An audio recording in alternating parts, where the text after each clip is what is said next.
Welcome to the Drum Shuffle, a podcast offering insights, perspectives, and conversations for drummers. I'm your host, Jamie Eads.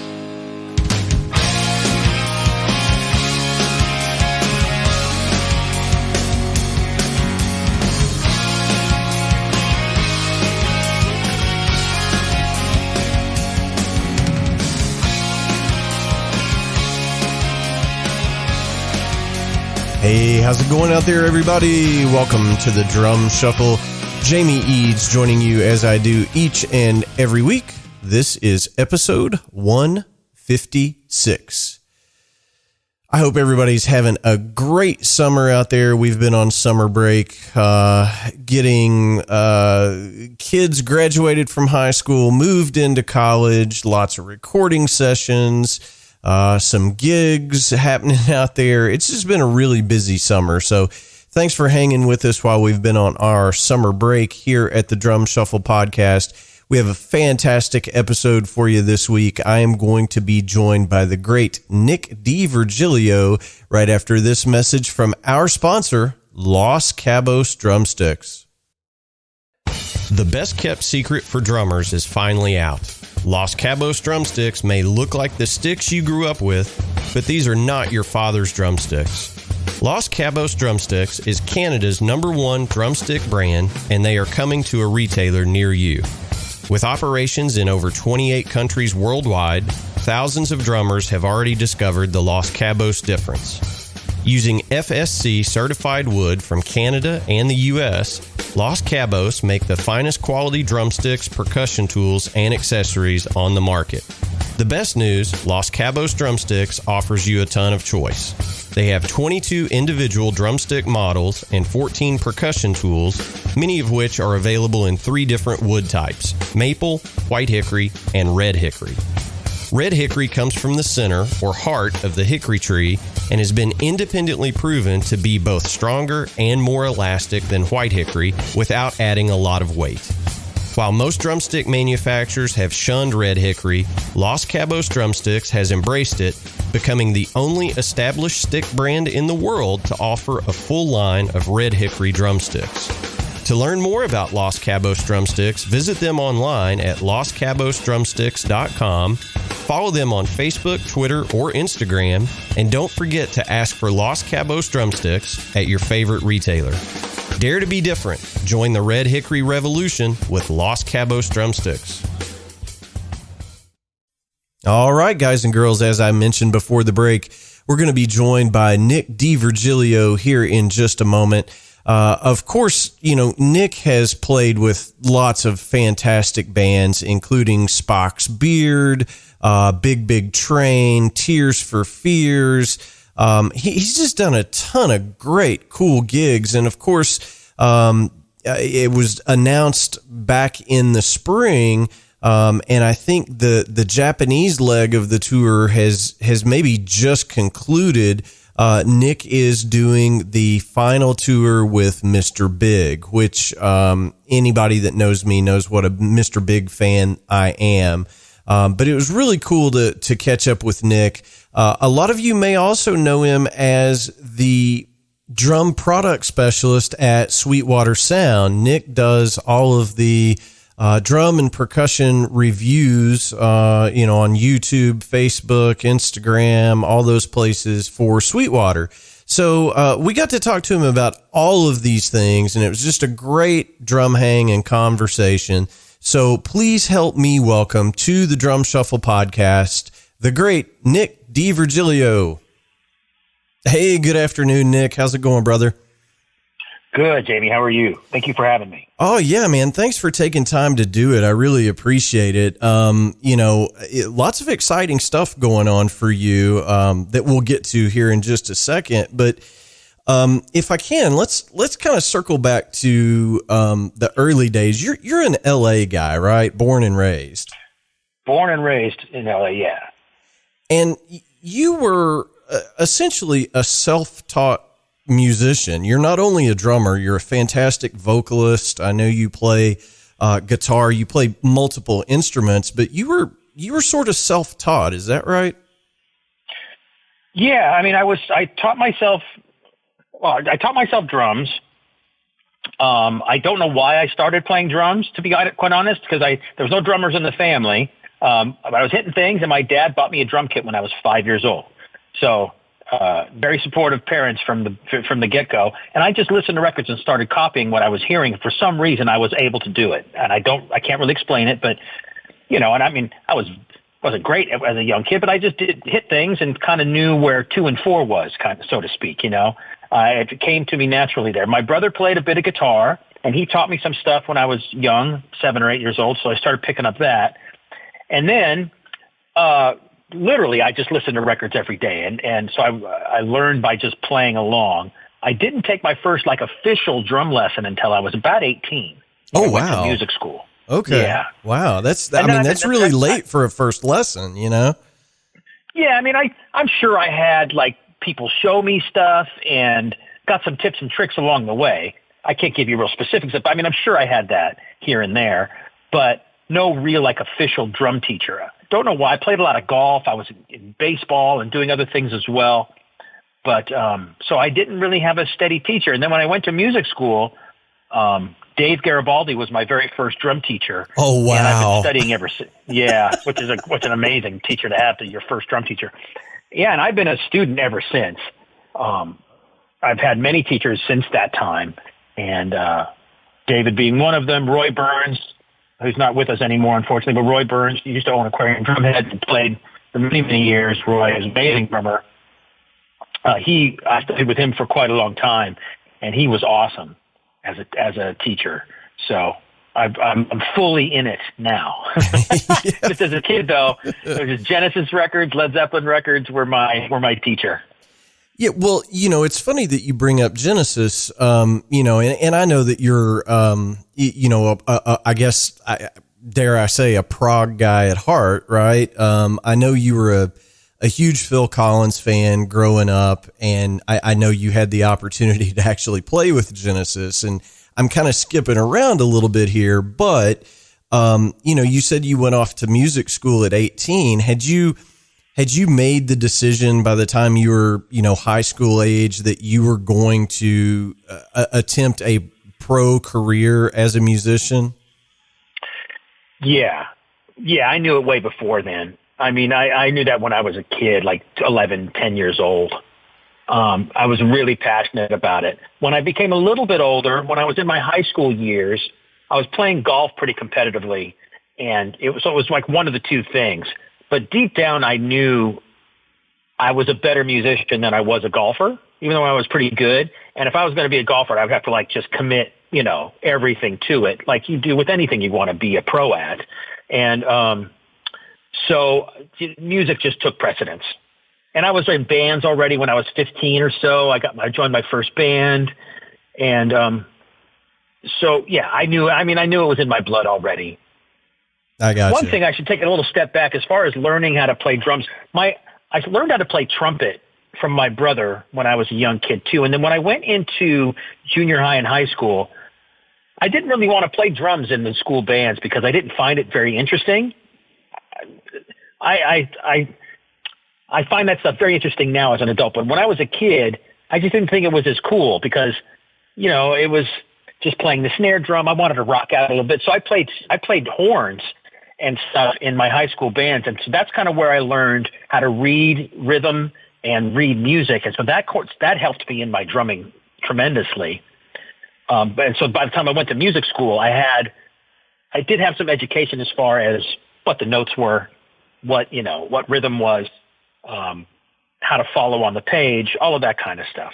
Yeah, so that definitely helped. Yeah, of course. And I think when you play a melodic instrument, you learn a lot about theory and chord structures and things like that. Sure. And that's only going to help you as a drummer, especially if you're in the studio a lot. You speak the language, so to speak. But, after music school and I don't want to gloss anything over here, but I know you met some folks in LA, you did the typical LA thing, and that is you took basically every gig. You always said yes. But I know that you met some very specific folks early in your pro career that really kind of set a path for you and all these great gigs that you've had. And it's kind of a meandering road, so you can, provide color around that, if you will. Yeah, well, you're right in the description there. I was a working stiff in L.A. I mean, I did everything I could possibly do. I schmoozed. I went to every jam session. I played in all kinds of bands. I mean, every style of music you can, literally under the sun. Because in L.A., it's a great melting pot of music styles. You could play in a Latin band one night and a country band the next night, and some crazy African rhythmic ensemble the next night after that, a heavy metal concert on Friday. I mean, so you can really do everything there if you want to. So I got a great education just kind of working my way around town. But gosh, man, I didn't, it was, 7 years of doing that before I got my break. And my break, I really consider it my break. I met Kevin Gilbert. Kevin had a band called Toy Matinee that I was a fan of, and the band didn't really go beyond California, really. I mean, his records are known, or that record, they only made one, was known around the world because he's got fans in Sweden, and it's a very strange thing, but it didn't really expand much farther than that. The other thing Kevin did was he was in the Tuesday Night Music Club with Sheryl Crow, and was one of the co-writers of all of her first hits. So I randomly I was doing a cover gig at one of our local ski resorts. And the reason I got the gig is I met another drummer at a jam session. We started becoming friends because we lived somewhat close to each other. The gig was his. He didn't want to do the gig because there was no pay. It was for free ski passes. I wasn't working that weekend. I like to ski. So I said, yeah, I'll do the gig. So I took the free ski passes and went and did the gig.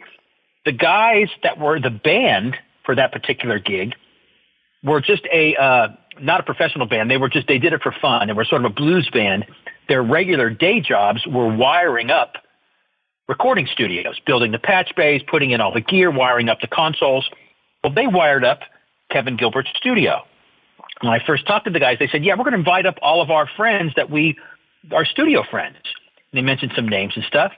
Well, none of the people they invited showed up except Kevin Gilbert and Sheryl Crow, because they were boyfriend and girlfriend at that particular time. She hadn't broken as an artist yet. She wasn't the famous Sheryl Crow yet. So Kevin comes in to this little club in the mountains. I meet him totally by chance. I was already a fan of his music, but then we started talking, and I told my Genesis connection, and I was a big fan, and he's a big fan, and we chatted and stuff, drank a lot of, I don't know, we were drinking tequila or something like that. And then I didn't hear from him for 6 months, although I tried to keep in touch. And then he called me because there was a progressive rock festival in LA called Progfest, and he wanted to redo The Lamb Lies Down on Broadway. Somehow he remembered that I was a Genesis nut and called me, and I showed up and played the first rehearsal. And from that gig, he asked me to join his band, and my whole life changed. Wow, man. I mean, it was very random, but it was definitely because I was out there just meeting everybody I could. Yeah. And those stories are so, sessions really did pay off in the end. To make that connection, but I was pretty determined, and it finally happened. Yeah. And those stories are just so prevalent. I mean, you have to say yes to every opportunity, because you never know when that gig is going to lead to something else. And we talk about that a lot on this podcast. And, how does a drummer take control of their career? And, I think step one is to play every gig you possibly can. So you do this gig with Kevin, recreating, a classic Genesis album at Progfest. And I get a little fuzzy on your timeline here, but at some point in there, you end up in the room as the drummer in Tears for Fears. And I don't exactly know how Spock's beard and Tears for Fears overlap, but I know that they do overlap, right? Right. Well, I had Spock's beard early on. So I joined Spock's beard, or was one of the co-creators in 1990. So I had I did have my first original band during this time, which was Spock's Beard. We didn't make our first record until almost 1994 or so. But anyway, it's because through meeting Kevin and joining his band, I met the drummer Brian McLeod. Do you know Brian at all? I don't know him personally, but I know the name, certainly. You know the name. Okay. He's one of the greatest drummers ever that most people don't know of. He was never one of those guys that was out there, trying to get magazine time and all of this kind of stuff. He had big gigs, but he was a great studio musician. He did tons of sessions in LA with lots of big people. And Brian was the drummer in the Tuesday Night Music Club with Kevin and all the guys writing Sheryl Crow's music. He was part of the Tuesday Night Music Club. Well, fast forward, I do this thing with Kevin. I'm touring with Kevin now, promoting his record Thud, which Brian played drums on, because it was before I met Kevin that they recorded it. And then we're back in Kevin's studio jamming on some other thing. We started a band together, me, Brian, and Kevin, called Caviar, this really kind of weird avant-garde thing that Kevin wanted to do, and I just wanted to be in the room making music with these guys, so I was playing bass and other instruments and stuff like that. Well, Brian played drums on the record Raoul and the Kings of Spain, and he was also on the Elemental tour with Tears for Fears, which I saw live. And then the time that came to tour for the Raoul and Kings of Spain record, and Brian didn't want to go on the road. He wanted to stay back and keep pursuing this band with Kevin, this band Caviar. So he recommended me for Tears for Fears, and that's how I got the gig. Meeting Kevin, I met Brian. Brian recommended me to Tears for Fears. I got that gig. Wow. And I got it pretty much sight unseen, because on Brian's word, which is it's not normal, but it worked out in my favor. Yeah. And, when you end up in how do I want to say this? A name brand gig like Tears for Fears with, tons of platinum hanging on the wall, artists like that. The die is cast at that point. I mean, you can kind of, move around as you see fit. You're a known commodity at that point, I guess, is what I'm getting at. Well, it definitely helps to have that name on your resume, and to say you're in a certain band and you're doing this, because even for the non-musician, you seem that you're at a different level, and it's more professional, which is not really the right word, not the right term I'm looking for, but it just lifts you up to a different level. And that's because of the group of people that all of a sudden I was hanging out with from meeting Kevin. Big time producers and record makers and other musicians that were doing stuff, that big money things. And, Kevin worked for Madonna and all kinds of other huge pop artists that were working in the best studios in LA and all this kinds of stuff. So it was me dipping my toes in the water of a smaller pool of more important sort of people that had more decision makers and that kind of stuff, if that makes sense. Yeah, absolutely. And as you said, having that name on your resume, it means a lot, and I know, again, I'm probably not going to get the chronology exactly right here, but, you did the Tears for Fears gig for some time. And then, I guess right after that, you're still doing Spock's Beard all along, which is just incredible music, and your playing on that stuff is just so amazing. I'm a fan, and I'm trying not to fanboy out here, but, that led to you doing some stuff with Genesis, the band that you grew up listening to. Right. That's got to be a please God pinch me kind of moment, right? It was very strange. And again, this all stemmed through Kevin, because I was on the road with Tears for Fears in London, and Kevin called me or emailed me. Like, email was just at its infancy back then. It's really funny to talk about how just not that long ago, only 20 years ago, we didn't have all the technology. We're so spoiled with the technology we have now. But yeah, email was just at the beginning stages. So he emailed me or somehow faxed me at the hotel or something like that and said he heard that Phil Collins was leaving Genesis or left Genesis and they might be auditioning drummers.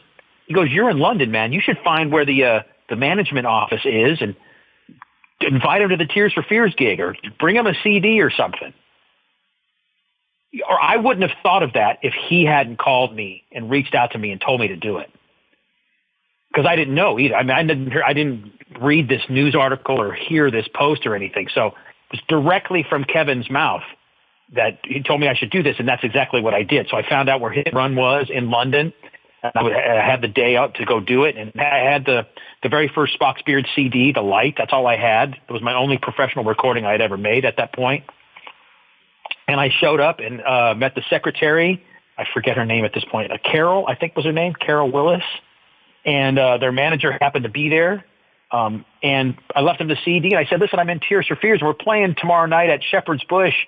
I'd love for you all to come to the show. And if by chance I could get an audition with Genesis too, that'd be really great." And I left. And after that, I didn't hear anything for a while. And then another thing happened that helped me get this gig.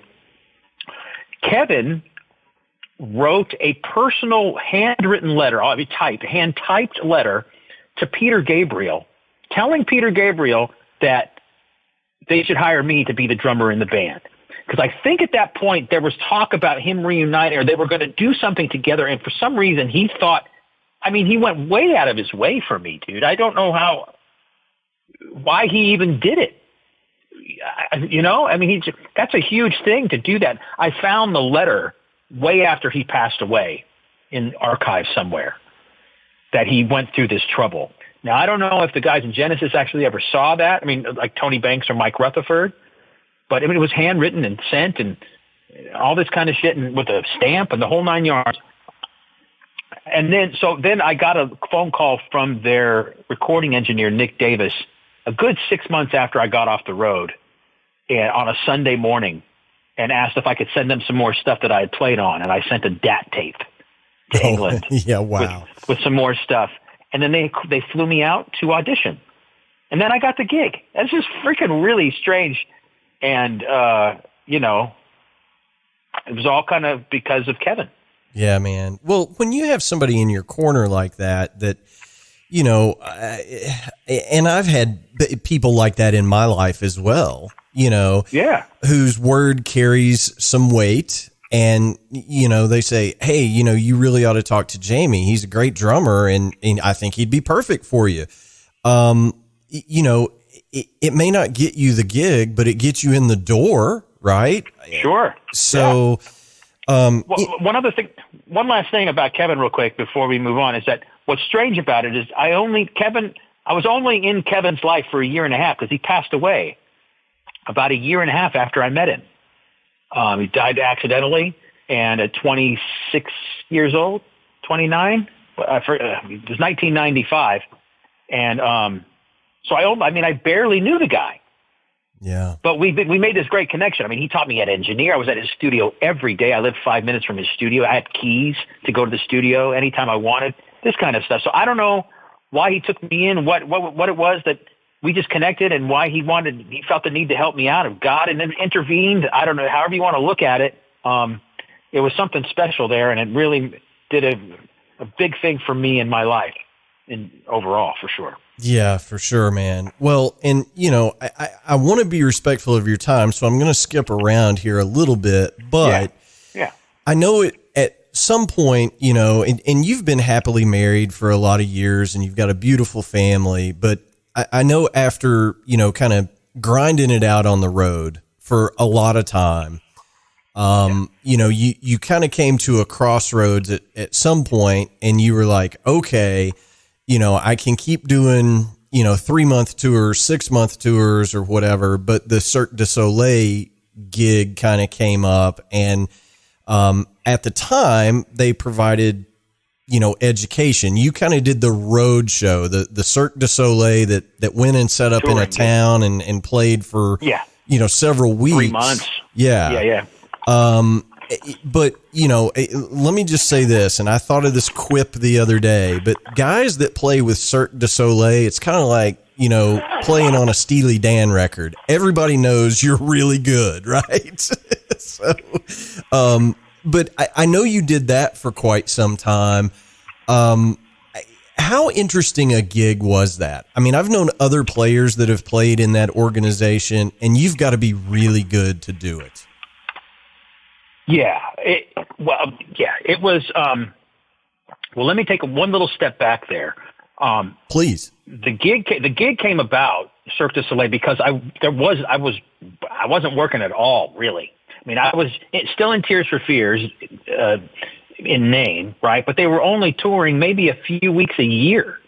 So it definitely was not paying the bill at that time. By the time I got to around 2008, 2009, they were barely working and didn't know what they were doing, thinking about the records and stuff. So for me, when they had gigs, they called me, but I wasn't making enough money. So I was back to doing cover gigs and weddings and just anything. Spock's Beard wasn't touring that much to really make a ton of money.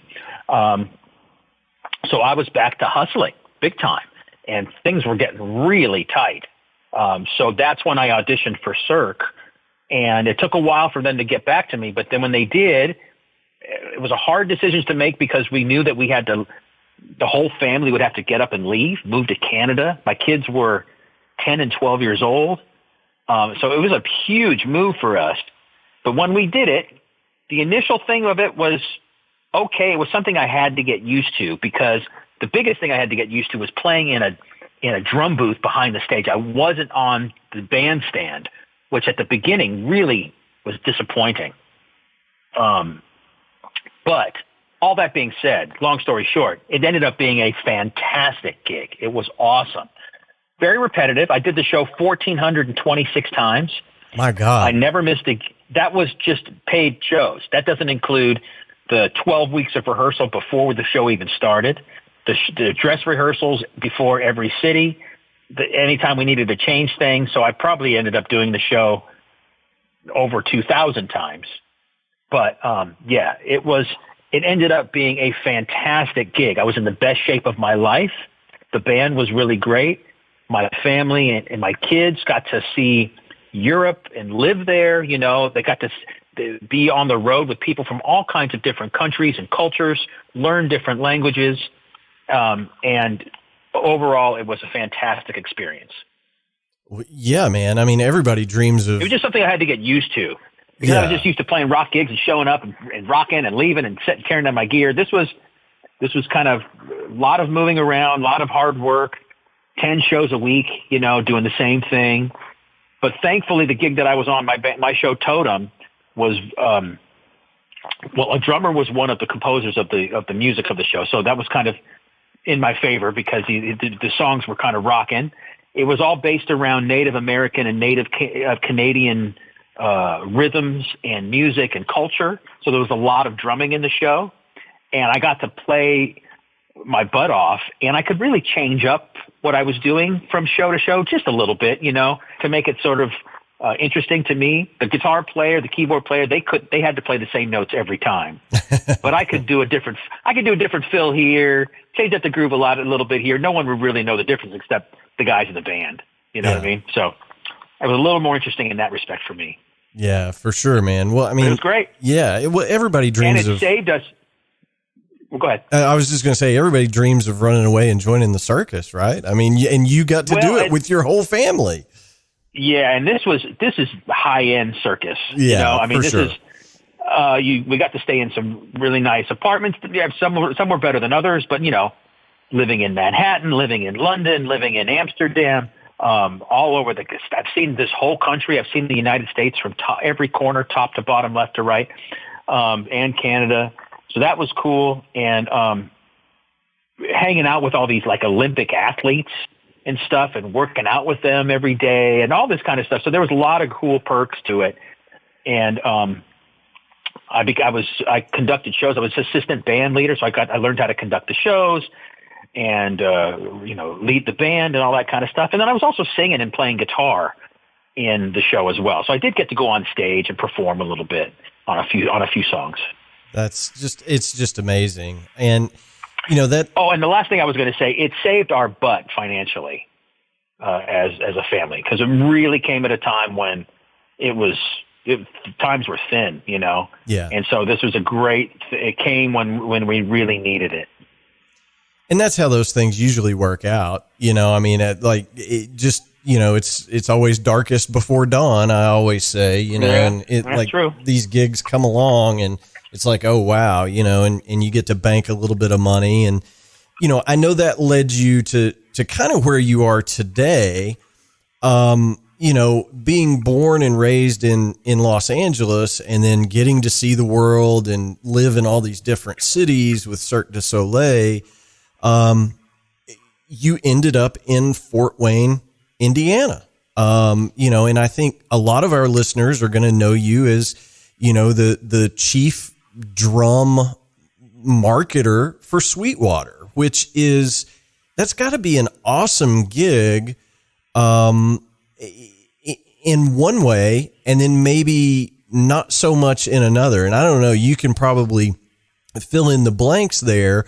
But you get to play drums all day and talk about drums all day, and that's cool. And you still have all of your creative outlets, and we'll get to your new gig here in just a second. But talk to me a little bit about working for Sweetwater and what that has afforded you. Yeah. Okay. Well, Cirque ended because they closed the school. I probably would have kept the gig for a little while longer. But they closed the schooling option, which would meant I had to homeschool the kids, and it wasn't really feasible traveling. And the kids were starting high school; they wanted to kind of get off the road anyway, so there was a good time for that. And then Sweetwater came to be because my buddy Mark Hornsby was a recording engineer, and he was running the recording studios here, trying to build a team for that. And also, well, if you come here and work in the studios, you can do some content as well. And then that's it. So never in my whole life, or definitely my wife, Tiffany, did we think that we would ever live in a place like Fort Wayne, Indiana, in the Midwest, especially being born and raised in Southern California with the sun and the beach and the mountains and all this kind of stuff. So it was another one of those crazy moves that we had no idea what we were getting into that worked out in a great way in the end. So now to get to answer your question, it's definitely a different animal. Thankfully, I've worked in the recording studios off and on quite a bit, so I do get to play drums and just make music. But the other part of it, playing with the gear is great, and learning the gear is great, but it's definitely a different mindset. Being behind camera, learning how to I don't know, you're selling, but you're trying to make it interesting. We sell all kinds of gear, so you really have to kind of put a good face on for everything that you're promoting, and try and be as honest about what you're promoting as well. So people so they can make a good decision when they go buy a piece of gear. So there really is a lot to it. And this is the first company, even though Cirque du Soleil is a huge corporation, Sweetwater is definitely the first sort of corporate gig I've ever had, where it's sort of a day job. I have an office, I work on stuff, come up with what I'm going to do for videos and things like that. It's much more 9 to 5. Cirque, I was rocking out every night from 6 p.m. until 10 p.m. making music and doing a show. So it was a little bit different. This is definitely a day job. So it's a different mindset, even though I am playing with gear. Yeah. Well, I mean, it was one of those things where it was good for the family. Yeah, sure. Because what happened, I'm rambling and I apologize, but what happened was I had two options after Cirque du Soleil, thankfully. One was to come to work for Sweetwater, and the other was to go on the road with this artist named Steven Wilson.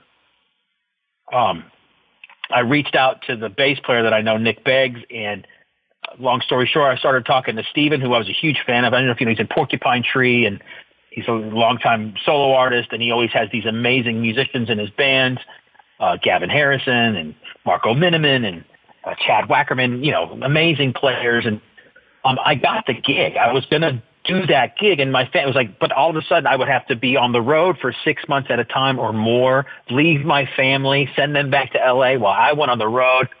And after thinking about all this kind of stuff, the Sweetwater way was the right decision for the family at the time. Yeah. Well, and I mean, those are the decisions you have to make.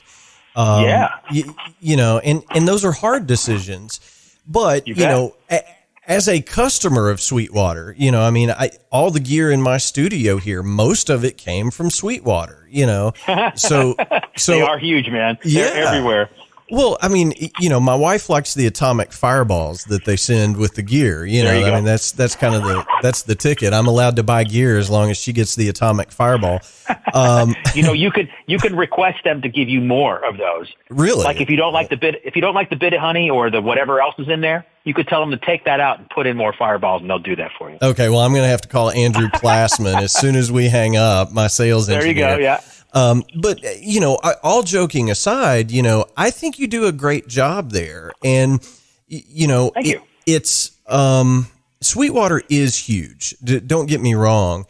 But I think that they have kept the vision that the founder, Chuck, had originally when he was just a small operation. And it's the personal touches. And, you know, look, I'm not in the market for drum gear all the time, but if I am, I think it's really easy to go say, oh, I wonder if Nick tried this out and did a video on this particular piece of gear. And it's a trusted resource, right? I mean, do you get that feedback a lot? I do, and I'm thankful for it. You know, it means that I mean, doing these things and doing this gig here, I took it seriously, and I still do, because I don't want to steer people the wrong way. So, and I've always tried to make it as entertaining as possible, watching a gear demo video, you know, and have some fun with it. But yeah, I tried to do the right thing and show off what gear can do and try and make people excited to buy something. Because when you buy a piece of gear and you get it home, especially buying stuff online, like the way most people shop these days, you know, I mean, who thought that buying a drum kit online, anybody would do that without playing the drums? Yeah. That happens quite a bit. I mean, this place sells like 200,000 guitars a year that people don't touch until they show up at their doorstep. So, yeah, you have to be able to not only say the right things, but be genuine about it, and then actually know what you're talking about, so you have credibility as well. So I'm thankful that I have a knack for this kind of thing, and that people can trust what I say and go out and buy a piece of gear because of it. I think that's cool. Yeah, it definitely is, you know, and, you know, as I mentioned to you, you know, we've kind of emailed back and forth to get this set up, you know. My buddy Josh Touchton at Ludwig, you know, he's been a guest on the show several times. He was like, man, Nick is one of the most honest people ever. Like, if you send him something and it's junk, he'll tell you that. It'd be like, you know, this isn't good.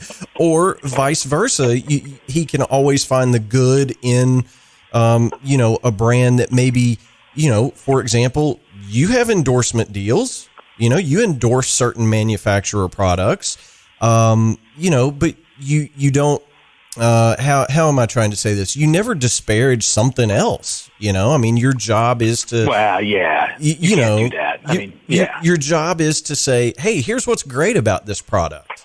Right. And well, what's really cool and what I learned from being here, there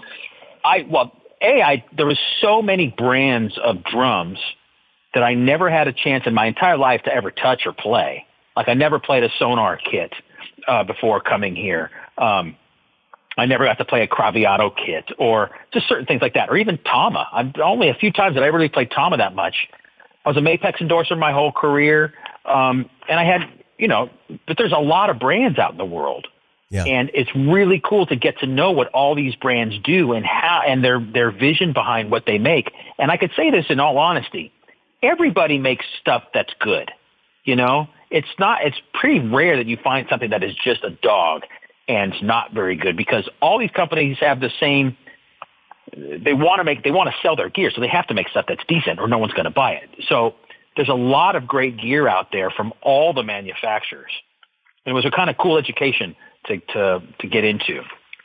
Yeah, for sure, man. Well, I just think you do a great job. And, Thank you. It seems like it would be a pretty cool gig, but as you said, it's the 9 to 5, but you're, and I think this news is out pretty much everywhere, but you're going on tour later this year. I think you guys are starting in Japan and Europe, but you have been named as the drummer for the Mr. Big tour. It's crazy. And look, man, I grew up as a huge fan. How can you not be a fan of Eric Martin, Billy Sheehan, and Paul Gilbert, and the great late Pat Torpey? How can you not be a fan of that, right?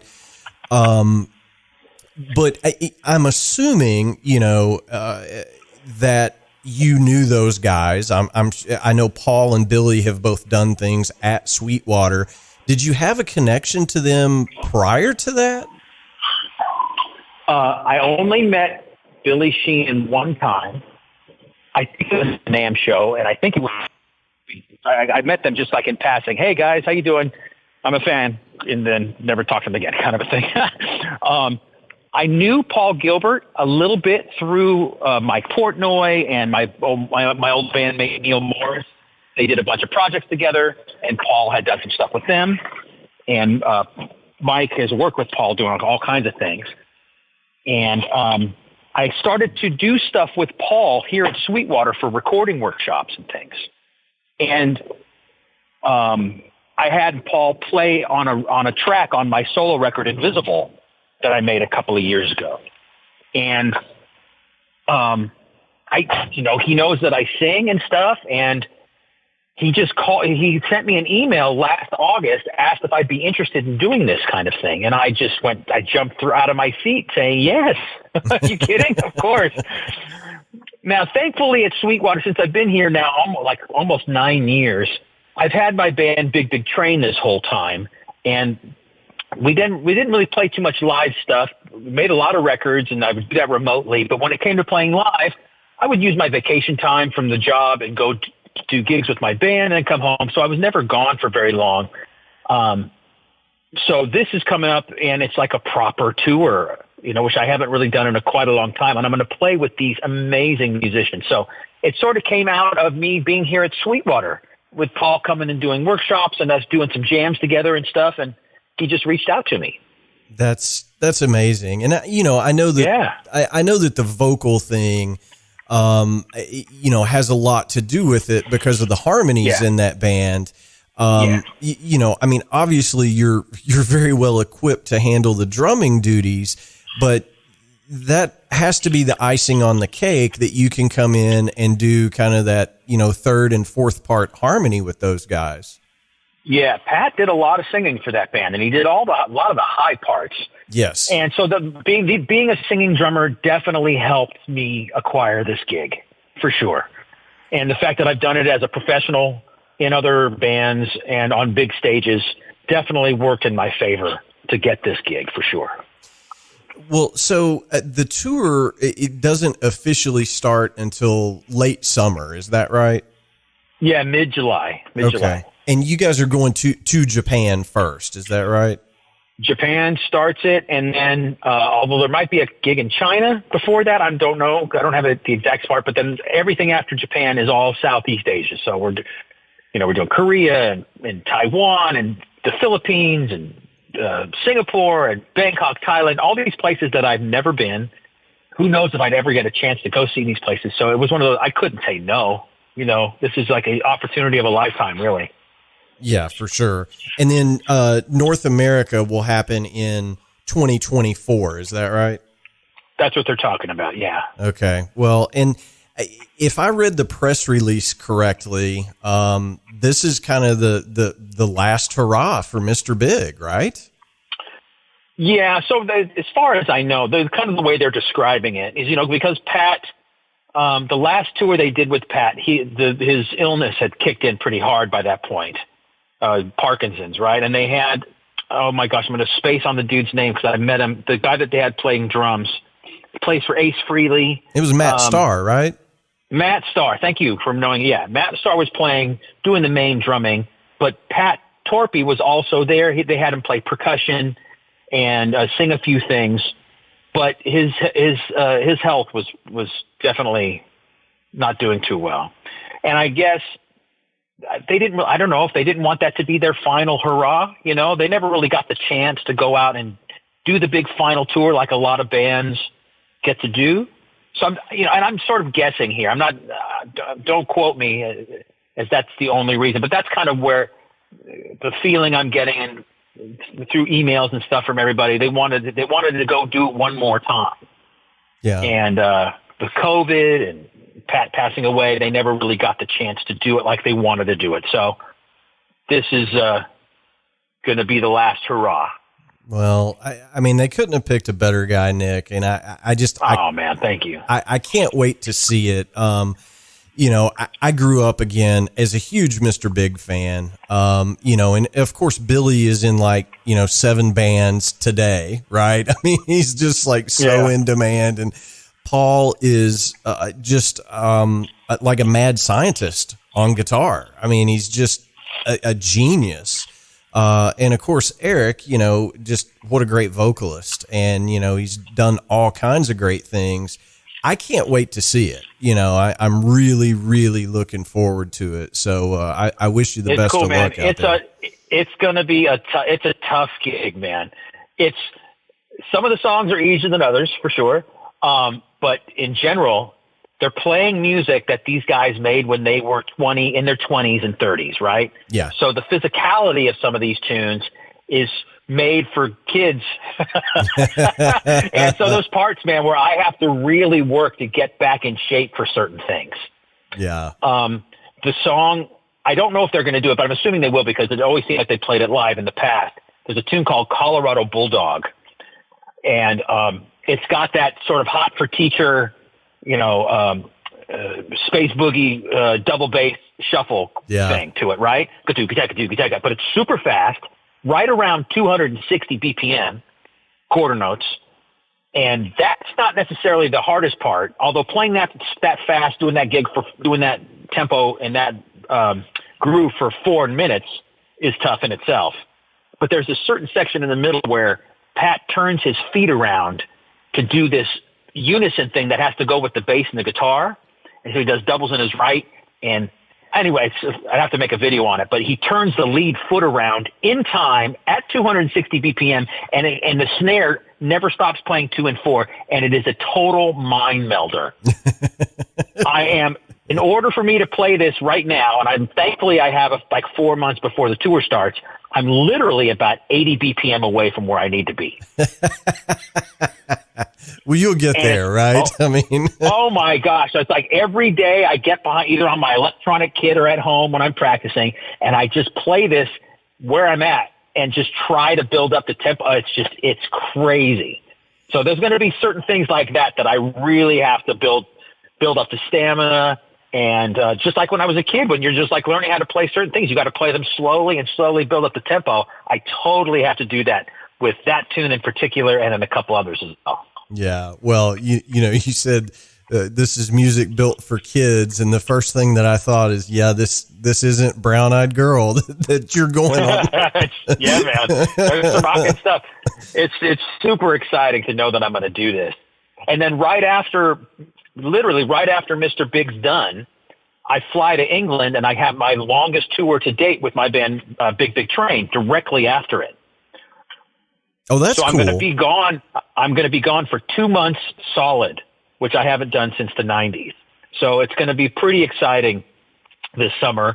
My own personal band is expanding and growing to a bigger audience, which is cool. And we're going to play some places we've never played before, which is awesome. And then I get to play with a classic rock band in some huge gigs in Asia and go to places I've never been. So, I'm super blessed and can't wait to do it this summer. It's going to be awesome. Yeah, for sure, man. Well, it just sounds like everything's, firing on all cylinders, which is fantastic. And I don't want to gloss over Big Big Train at all because, those records are so incredible in and of itself. But as you mentioned earlier, you guys just don't tour a whole lot. You're essentially, I guess you have to take time off work to go do gigs with Big Train. And, the records are just incredible. So I'm just happy for you, man. It's great. Thank you.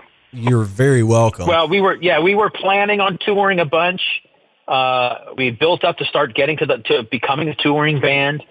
And then, obviously COVID happened because we had our biggest tour of the States booked. We had like almost 40 shows in the States and Canada booked for 2020. And obviously that got canned.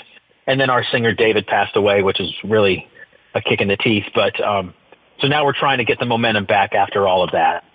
And got a few things happening, which is cool. That's awesome, man.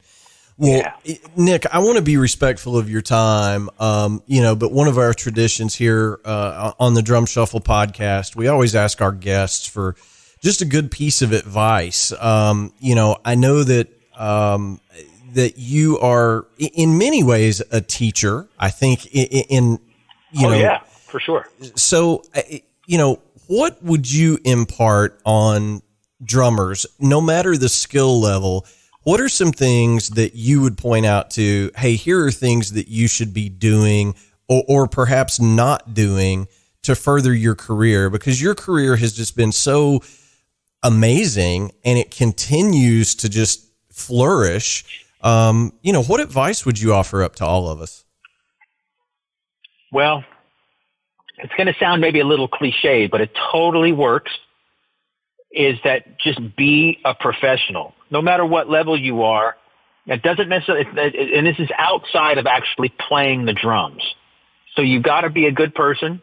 You got to show up on time. You got to be respectful of people. Your gear has to work. These little simple things will make you remembered a lot more than if you showed up, you slayed a gig, and then you were a complete jerk and no one could depend on you. It's a really important thing. It's just as important as sitting down behind your kit and working on your technique and all of that kind of stuff. And learning songs. Doing the simple things of being a good person, being on time, making sure your gear works, doing what you say you're going to do it's almost bigger than actually playing the drum, actually playing the instrument. It goes a long way. If you want to be a pro, and even if you don't want to be a pro where you're making records and you just want to, it's just your cover band, that you're a weekend warrior. That still is a big thing. Even you play in your church band on Sunday and that kind of stuff. All of that stuff is the same no matter what you're doing, because you're working with other people. Music is a thing that we do together. At least most of us do together. And so you need to be able to gel with other personalities and stuff. And if you do the right thing, it'll just work out in your favor 99% of the time. Yeah. We say on this show a whole lot, it's not about being able to nail Colorado Bulldog. It's the other 22 hours on the bus with everybody that counts. Yeah, man. It's a big deal for sure. It is a big deal. Well, Nick, thank you so much for taking time out of your hectic schedule to come on and talk with us. We've got to do this again. We've got to do a part 2. So hopefully when things settle down and you get back into the groove and you're back in Fort Wayne and all the touring is over with, maybe we can catch up and do maybe a deeper dive on some of the other stuff. We didn't really even talk about your solo records. We didn't really get into Spock's Beard. So there's a whole lot more that I would love to talk about, and I would love to have you back anytime, my friend. Would absolutely love to do it, man. Thank you. You are quite welcome. Nick, thank you so much. We're going to send some folks your way. It's nickdvirgilio.com. You've got a great site that you keep it up to date. So we're going to send some folks your way. But thanks so much, Nick. I appreciate it, man. Thank you, sir. All right. Talk to you soon. All right, brother. Bye-bye. All right, guys and girls, that's going to wrap up episode 156 of the Drum Shuffle podcast. As always, thanks to each and every one of you for listening and tuning in and downloading the episodes. We simply can't do this without the help of each and every one of you. The biggest thing you can do to help us out is to share a link with a friend, leave a star rating, review, a thumbs up on whatever platform you're using to listen to the podcast. It helps us more than you'll ever know, and we sincerely appreciate it. As always, we answer every single email we get here at the podcast. The Drum Shuffle Podcast at gmail.com is where to find us via email. TheDrumShuffle.com is our web address. Again, we appreciate each and every one of you tuning in. Next week, I am going to be joined by the fantastic, fabulous, and great Cindy Blackman Santana. So you're not going to want to miss that. So go ahead and hit the subscribe button on whatever platform you use so you won't miss any future episodes. So until next time, may your head stay strong and your sticks never break. Cheers, everybody.